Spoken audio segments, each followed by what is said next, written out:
it's so interesting to see this early, because again, we're halfway through the season. Like, they conceivably, if they pull the nose up on this, you could get to 6 wins, which 4-4 down the stretch would feel like a tremendous success if you're Kevin Stefanski or Andrew Berry. But the idea that Browns fans have reached spite, like, I want you to lose. Yeah. And I want their pound of flesh isn't just, well, this guy's no longer with the organization. That's wild. It comes from a good place, though, because obviously I agree. I think the fans want them to lose. They want them to sit in it. They want them to do all this, ultimately because they want the clean house. They want them to embarrass themselves so badly that when people like Ross come on, they have no defense of Kevin Stefanski. They want them to embarrass themselves so badly that it's not a conversation about should you get rid of the head coach at the end of the season. It just becomes, all right, fine. They've made peace with getting rid of him. We're just waiting and counting down the days. I think they just want to leave it not even close to up to interpretation or a question mark. I think they want it stamped down and solidified. We get brand new everything because that's the only way we're going to eventually win around here. And I don't think it's just a rejection of Stefanski and Berry, because I think it's easy just to say, well, these 6 years haven't worked out the way you've hoped. 6 years is a long time. Like Dan Orlovsky said yesterday, I still think we got a good coach here in Kevin Stefanski. I just think it's maybe run its course. I don't think it's just that. I think it's a rejection of 10 years of their process. 10 years of hey, they're really doing things in an intelligent way. And hearing that and time again, I mean, even the way the normalizing of the worst quarterback play in the NFL. Hey, he's a young quarterback. We got what murder? What murder? But like, though, Bill Barnwell put out an apology piece for Dillon Gabriel. Yeah, and it's I don't know if that was an apology piece. Who linked that, or who wrote that on behalf of Bill Barnwell? No, he called him a backup quarterback by the end of that piece. I don't know that was necessarily that was not an endorsement of Dillon Gabriel. He painted those numbers in a very rosy way. To ultimately end up with saying he's definitely a backup quarterback. Like but that's he either didn't here nor save there. The movie. The journey was the movie. The point. The end. The point is, though, is like for like yourself, for instance, you have gone so far in like course correcting the idea that you don't want football, or you want a football guy and you don't want any of these analytical people around you. That you basically have decided you could put like I don't know, a potato on a stick and hire them as a head coach if you thought he was a football guy. Like, and that's fine. I'm with you. Like, I agree with that. But that's how far we've gone. We'll take somebody with just absolute bird brains and mush for brains and be like, all right, is he a football guy? Because we're just so turned off by everything that is this regime right now that we're going too far in the other direction, and that's fine. But that's why, I mean, people are angry. They don't want this to exist anymore. They wish this part of the Browns was dead. The truth is, it's tough for me, and I said this in the beginning segment, it's tough for me to root against these guys, but it's tough for me to root for them because there's just, I don't relate with them, or I don't relate to them. There have been so many things that have happened that have been head scratchers, and like, I can understand if Browns fans are bitter that you took a core in 2020 and then you never really got into like a championship window. You had 2 playoff appearances, 1 win, but you never became a credible threat. And if you had told somebody in 2020, hey, with Chubb, Baker, and Miles and all the other talents you've had, you're not going to become anything close to a credible championship threat in the next 5 years. There's no other way to consider that but a massive loss. That said, I cannot root against this team. This is separate the art from the artist. Sure. I can separate Stefanski and Berry and Haslam over here. I root for the players. And I think that's like, there are still guys on this team, Wyatt Teller, Joe Bitonio, Miles, for everything I've said about Miles. Yeah, Miles Joku, Garrett, there's a lot of guys like this for sure. And even young guys like Fannin Jr., Schlesinger is such a stud, Mason Graham. I can give you 15 names of guys that I am rooting for. And I just think like, I think the cynicism of, I'll show you, I want you to fail, I understand it wholeheartedly. I can't do that anymore either. It's the same thing with the way I can't embrace tanking anymore. I just can't. It sucks. It stinks. I don't want to live like that. No, and I've told you before, I embrace tanking when there is a number 1 quarterback that is for sure on the board. And again, even with that, it's not a guarantee it's going to work out. But if you got one of those type of guys, then all right, we could do the tank thing. Rooting for losses stinks. And this early in the season, it absolutely stinks. But I think the difference here is that We've known this organization with this group now for 6 years, and it's just worn people out to the point where they will gladly root for the future, and they will gladly root against Stefanski and against Barry to ensure that you get something that isn't Stefanski and Barry next year and beyond. Now, so I understand that. I get that. The current people, and again, we're going to get to some calls here in just a moment, but the current people in charge, including head play caller Tommy Rees, have stuck defiantly by Dillon Gabriel in spite being either the 31st or 32nd ranked quarterback in pretty much every major metric so far this season. Well, Tommy Rees today, obviously one of the things that Ross Tucker said he didn't like from Dillon on Sunday was the 2 fourth-down sacks that he took. Tommy Rees talked about the 4th-and-1 play and what if anything, you would have changed. You talk about a play call you want back. You start there. Had a lot of confidence in the call on 3rd down that we'd pick up the first. Felt like we maybe lost a yard there. And, look, in hindsight, you want to execute those situations. We made an aggressive play call. We didn't work out. They had a good call on defense, and we just didn't execute it at the end of the day. And, those are ones as a play caller that you want to always put your guys in the right position. We were running it pretty good at that point on that drive. So certainly could have handled that differently and executed it differently. So we'll learn from it. I'll learn from it and get better on it. Go back to the 4th-and-1. It did look like Tillman was open for a first down. Now, is the reason you feel the play call failed because you put the rookie quarterback in position of having to make a play that was not the right time to do it? Yeah, I should have run the ball. I don't want to get into the specifics of the play itself. You can freeze almost any play, right, and say, hey, this guy's open, this guy's open. Great. I want to make sure I'm putting our players in the right spot. I made a call, an aggressive one. It didn't work, and we got to move on to the next. Now, what's funny is... That's awful. What's funny is I think there are a lot of people saying, wow, he threw Dillon under the bus there by saying he should have called a different play. I actually took it the other way. I heard accountability because it is galactically stupid on multiple 4th and shorts that you drop your quarterback back when he's not a very good quarterback. No, in both those situations, you put that guy in a position to fail. It's stupid, but I heard it as in what was dumb about the whole ordeal is the play call, and I shouldn't have done that because basically I learned my lesson.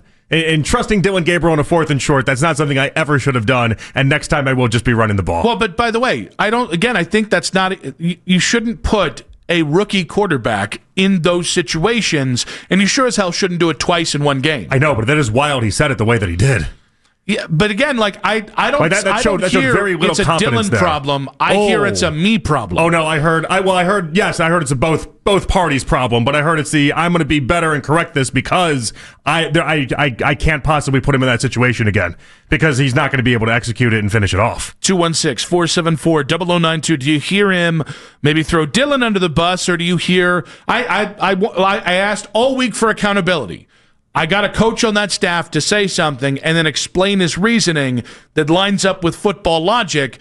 In the second half of a game, which you should win when you're down, you shouldn't put a rookie quarterback, and certainly a bad one, in 4th and situations. So the problem here is that so there's an understanding that if you have Patrick Mahomes, for instance, you can make certain plays and you can do illogical football moves, right? And so I think what he's telling you there is that maybe he had a little bit too much confidence in Dillon Gabriel. I don't know where the confidence came from, but maybe he had too much confidence in Dillon to be able to execute and pull something off that Dillon was clearly not prepared for. And it's like, all right, I learned my lesson. I touched the stove. I got burned. I'm not going to do that one again. Shouldn't touch the stove when it's hot. Everybody knows that. Let's go with Norm in Kent. Norm! Hey, guys. How you doing? Doing all right, buddy. What you got for us? Hey, so, I had a moment here thinking about Haslam. He's the problem. He's the problem. It's him, as Taylor would say. So, you find it took 9 years to get rid of DiPodesto, but just think about like a guy like Kevin Stefanski, he goes up through the ranks. I don't know what he did before Minnesota, but, he worked hard to get where he was. And can you imagine him sitting in the draft room and you got some baseball guy telling him that we should do this, that, the other thing? Wouldn't you just tell him to get the hell out of the room and go to the go across the street to help the Guardians? You know what I'm saying?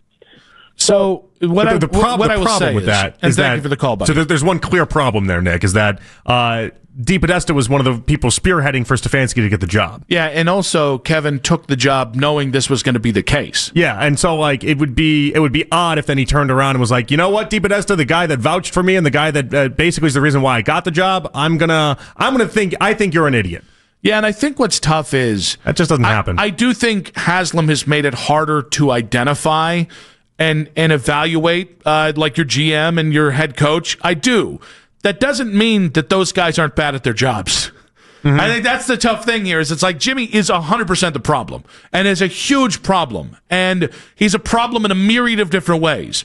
At the same point, Stefanski and Barry might also not be good at their jobs. Both things can be true. Little sports cliche there. Yeah. Let's go with Jeremy in Sarasota, Florida. Jeremy, welcome to the show. Good afternoon, gentlemen. How we doing? Doing all right, buddy. What you got for us? That's good. Hey, just a couple things.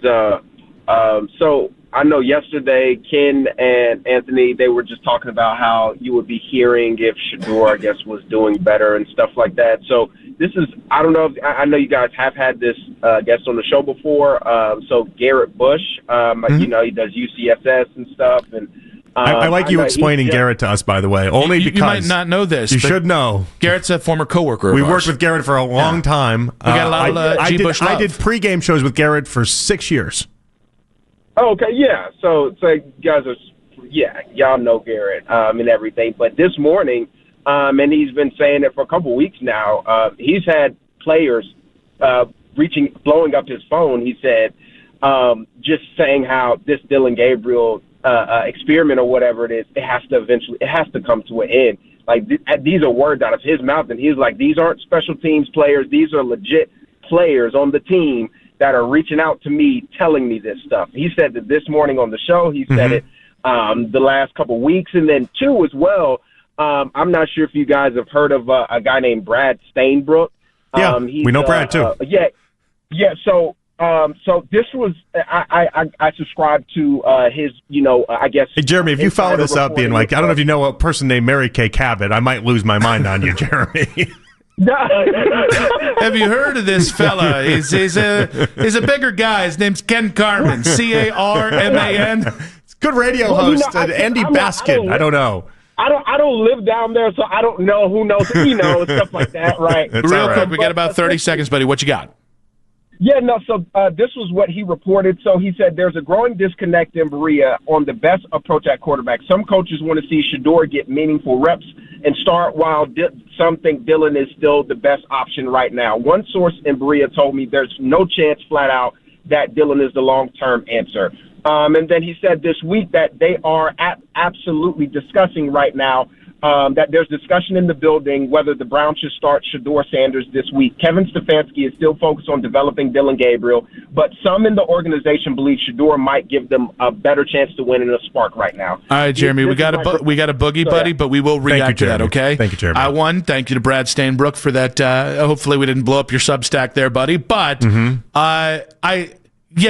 but if only Anthony Lima hadn't made a whole mission this entire week to say no one wants to hear Shedeur or nobody wants to see Shedeur play, only for G. Bush and Stainbrook to have their own kind of thing out there. Yeah, people are having these conversations. The odd part to me, the thing I find interesting, is that they do find a way to make some of the players that in the past have been vocal in other spots be not as vocal here. Jerry Jeudy's Exhibit A in this. Jerry Jeudy in Denver spoke often about the quarterback situation and everything. It's been clipped here. And he just doesn't really speak that way here. And I find that part to be the most interesting. This isn't just Kevin and Andrew.